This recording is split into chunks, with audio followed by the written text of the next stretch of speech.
नमस्कार दोस्तों, टीपीएस के एक नए एपिसोड में आप सभी का स्वागत है। यूं तो हम नई नई शख्सियतों से हमेशा आपको रूबरू कराते रहते हैं, लेकिन आज का एपिसोड कई मायनों में खास है क्योंकि आज हम बात करेंगे एक ऐतिहासिक जीत की। हम बात करेंगे देहरादून नगर निगम चुनाव में बम्पर वोटों से विजय प्राप्त करने वाले प्रत्याशी की। जी हां, हम बात कर रहे हैं कांग्रेस को भारी मतों से हराकर देहरादून नगर निगम चुनाव को जिताने वाले सौरभ थपलियाल जी की। आइए उनसे बातचीत करते हैं। सौरभ जी, आपका बहुत बहुत स्वागत है। धन्यवाद जी सर, सबसे पहले तो कि ये जो जीत है ये कई मायनों में खास है, इसलिए क्योंकि कई उम्मीदें हैं, विकास के नए रास्ते, नए अध्यायों की आपने शुरुआत की है, तो इसे किस तरह से देखते हैं और इसके लिए सबसे पहले श्रेय किसको देंगे इस जीत का आप? देखिए, जो इतनी बड़ी जीत हुई है तो इसके लिए हमारा जो पूरी सरकार, पूरा संगठन और जो देवतुल्य जनता है, इनका आशीर्वाद के बगैर इतनी बड़ी जीत तो संभव नहीं थी। सभी लोगों ने अपना समर्थन दिया, मत दिया और लंबी लंबी लाइनों में खड़े रहे। और उसके बाद क्योंकि बैलेट से सबसे बड़ी बात है कि बैलेट के ऊपर ये इलेक्शन हो रहा था, और जैसे कि हमारे विरोधी भी चर्चा करते थे कि बैलेट जो है, जो भारतीय जनता पार्टी है, वो हमेशा ईवीएम में हैक कर देती है, ऐसा इनका बहाना था जी। वो सरासर झूठ साबित हुआ। 1,05,295 मतों का अंतर ही है बस। तो बैलेट के ऊपर बड़ी जीत हुई है, तो ये भी एक विशेष बात इसमें है। साथ ही मैं समझता हूँ कि जो इतनी बड़ी जीत है, ये एक, मैं इसे बड़ी जिम्मेदारी के तौर पे लेता हूँ। ये एक बड़ी जिम्मेदारी है क्योंकि इतनी ज़्यादा अपेक्षाएं हैं जनता की, तो उन्होंने इतना बड़ा मैंडेट दिया, तो अब उसी हिसाब से अब जो कार्य करने की बारी है वो हमारी है। उन्होंने तो खड़े रह रहकर अपना वोट दे दिया लाइनों में लग के, अब खड़े रहने की बारी हमारी। जी बिल्कुल सर, आपके राजनीतिक करियर की शुरुआत विद्यार्थी परिषद से आप कहते हैं कि वहां से आपने छात्र संघ चुनाव आपने उसके बैनर तले लड़ा था, तो विद्यार्थी परिषद का आपके राजनीतिक जो करियर है इसमें कितना योगदान है और क्यों युवा पीढ़ी को कॉलेजों में जाकर संगठनों से जुड़ना चाहिए, इतना आवश्यक क्यों है ये? देखिए, संगे शक्ति कलयुगे, ये कलयुग में जिसके पास संगठन की शक्ति है तो उसी की शक्ति मानी जाती है, उसी की पूछ भी होती है। तो ऐसी राष्ट्रवादी विचारधारा के संगठन के साथ जुड़ना, जैसे अखिल भारतीय विद्यार्थी परिषद है, और जो कि अपने देश के प्रति कर्तव्य के निर्वहन का सब जो युवा हैं जो उनसे जुड़ते हैं और उसके पालन करने के लिए कहती है, अपने देश को एक करने की बात करती है, अपने देश में जो खतरे हैं उसके प्रति सजग रहने की बात करती है।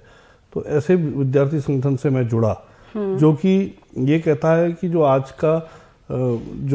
का युवक है, नवयुवक है, जो आज पढ़ रहा है, वो आज का नागरिक है।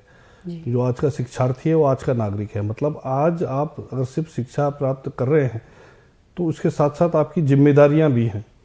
तो जो अपने देश के प्रति, प्रदेश के प्रति, छात्र हितों के प्रति और जो हमेशा सजग रहने की बात करता है, ऐसे संगठन से मैं जुड़ा, अखिल भारतीय विद्यार्थी परिषद से।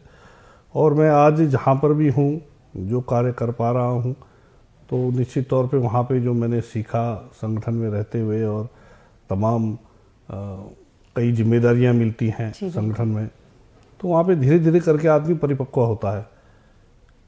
तो जैसे कि अपना संगठन कैसे करना है, ये धीरे धीरे सीखता है।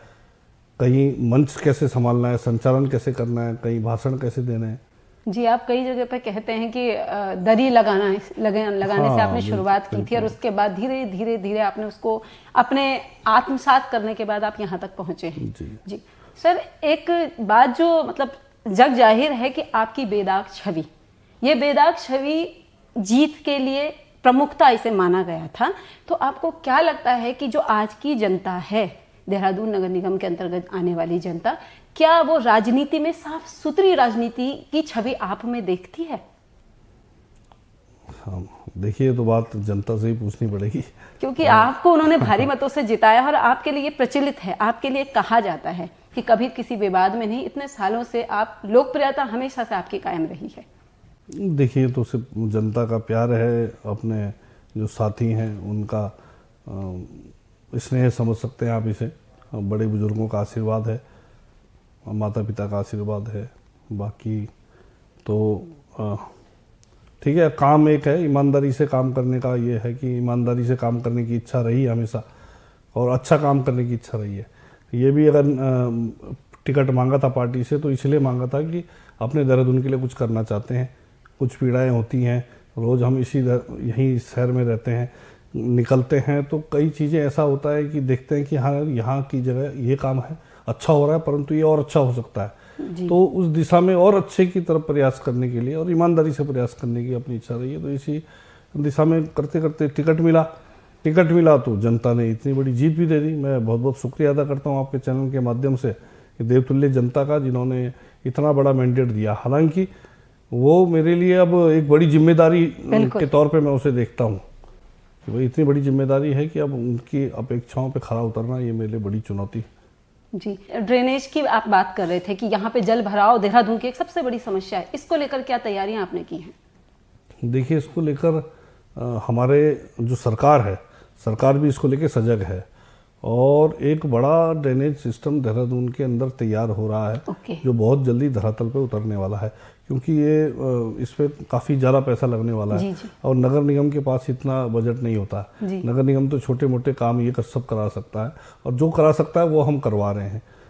बाकी ये ड्रेनेज सिस्टम जो है इसके लिए हम सरकार से सहायता ले रहे हैं और निश्चित तौर पे इसी बरसातों में मुझे लगता है कि ये धरातल पे कार्य दिखाई देगा। जी, आपकी सीएम सर से नज़दीकियाँ, इसका कई कारण है, कई मायने लगाए जा सकते हैं। तो जैसे हम देखते हैं, क्योंकि आपने उनके कार्यकाल में काम किया है, युवा मोर्चा में आप लोग साथ में काम कर चुके हैं, तो उससे एक आप लोगों की सोच विचारों काफ़ी आप एक दूसरे को जानते हैं। उस स्थिति में जब हमारा शीर्ष नेतृत्व हमें पहचानता है और हमारी कार्यकुशलता को भी जानता है, तो आपको क्या लगता है कि अब स्मार्ट सिटी जो एक सपना है वो कितनी जल्दी पूरा हो पाएगा?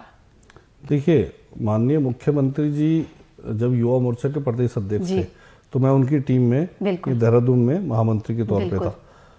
फिर अगली बार मैं प्रदेश उपाध्यक्ष से राष्ट्रीय कार्य समिति सदस्य, फिर प्रदेश अध्यक्ष भी बना युवा मोर्चे का। और उनके साथ मैंने काम किया है जी। आज वो जो हैं वो युवाओं को आगे बढ़ाने वाले, क्योंकि खुद युवा हैं और ऊर्जावान हैं और चाहते हैं कि अपने ये राजधानी का विकास चाहते हैं। उन्होंने कई बार मुझसे कहा कि सौरभ, इस तरह की योजनाएं आप बनाएं कि जिससे इस देहरादून का विकास किस प्रकार से हो सकता है। तो लगातार जब भी जाते हैं तो ज़रूर इस विषय में बात करते हैं। तो बड़ा अच्छा उनका विजन है और मैं भी जो योजनाएं लेके जाता हूँ सहज उसे स्वीकार भी करते हैं।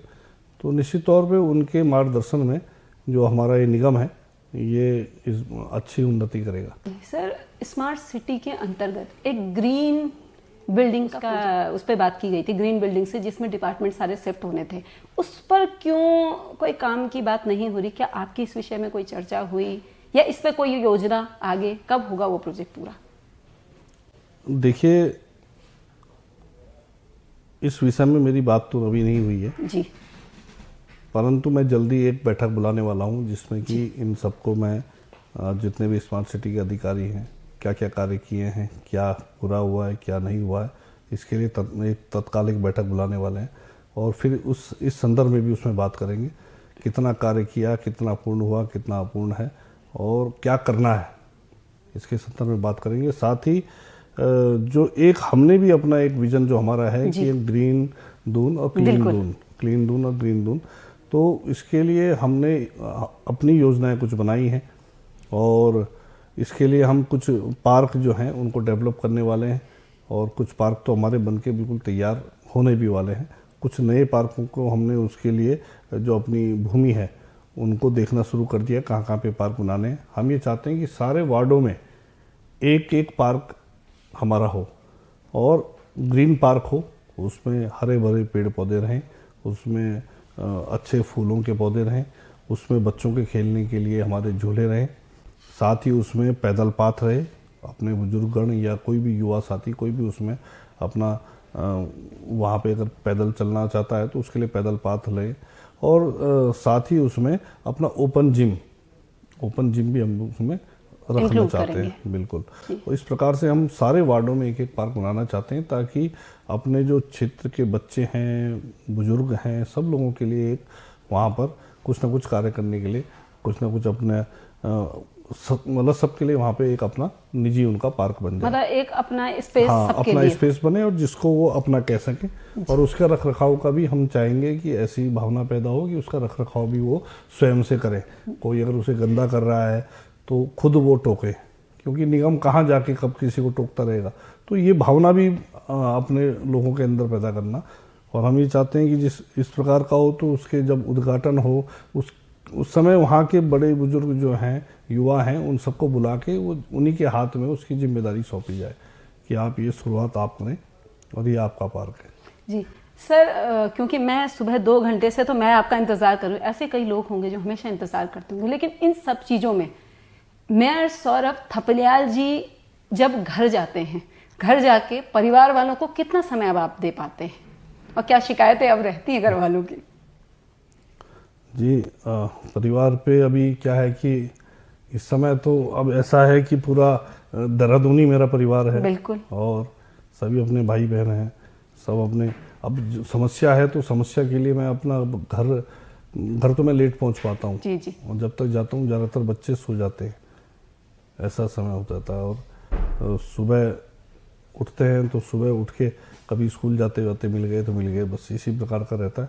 दिन में तो कोई मतलब ही नहीं है, दिन तो पूरा व्यस्तता में जाता है। परंतु अब ये इतनी बड़ी जिम्मेदारी है, जैसे मैंने पहले आपको कहा, इतने वोट भी मिल गए हैं, उतनी बड़ी अपेक्षाएं हैं, तो उतना ही काम भी करना पड़ेगा।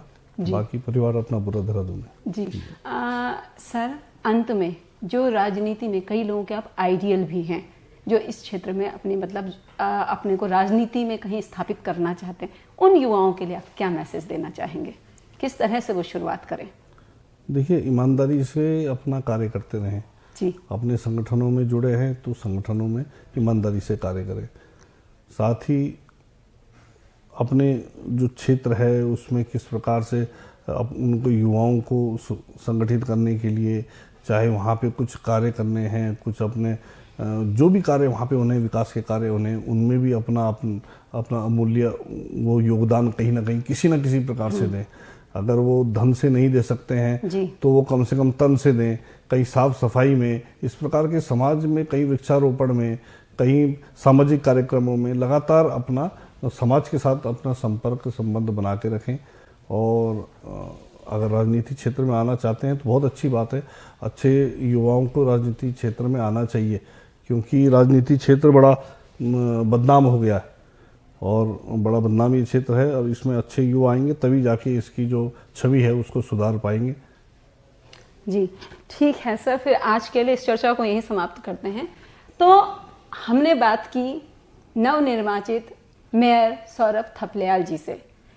सौरभ थपलियाल की जीत न केवल एक ऐतिहासिक जीत है, बल्कि ये विश्वास और सम्मान और समर्पण की भी जीत कही जा सकती है, क्योंकि उन्होंने कई लोगों के सपनों को सच करने का संकल्प भी लिया है। वो कहते हैं कि नगर निगम उनका परिवार है और इस परिवार को वो पूर्णतः अच्छे से समझाएंगे।